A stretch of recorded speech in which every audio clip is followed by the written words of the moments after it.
ಶ್ಲೋಕ.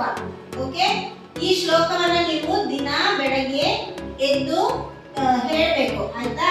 ನಾನು ಇವತ್ತು ಹೇಳೋ ಶ್ಲೋಕವನ್ನ ದಿನಾಗ್ಲೂ ನೀವು ಬೆಳಗ್ಗೆ ಎದ್ದು ಕೈಯನ್ನ ಹೀಗೆ ಓಪನ್ ಮಾಡಿ ಹೀಗೆ ಹೀಗೆ ಇಟ್ಕೊಳ್ಳಿ. ಮತ್ತೆ ನಾನು ಹೇಳ್ಕೊಡೋ ಶ್ಲೋಕವನ್ನ ಡೈಲಿ ಹೇಳಬೇಕು. ದಿನಾಗ್ಲೂ ನೋಡಿ ಹೀಗೆ ನಾನು ಹೇಗೆ ಮಾಡ್ತೇನೆ ನೋಡಿ. ಕೈನ ನೋಡಿ, ಎಲ್ಲರೂ ಕೈನ ನೋಡ್ಕೊಂಡು ಇವಾಗ ನಾನು ಹೇಳ್ಕೊಡೋ ಶ್ಲೋಕವನ್ನ ಹೇಳಬೇಕು. ಓಕೆ, ಕರಾಗ್ರೆ ವಸತೆ ಲಕ್ಷ್ಮಿ, ಕರಮಧ್ಯೆ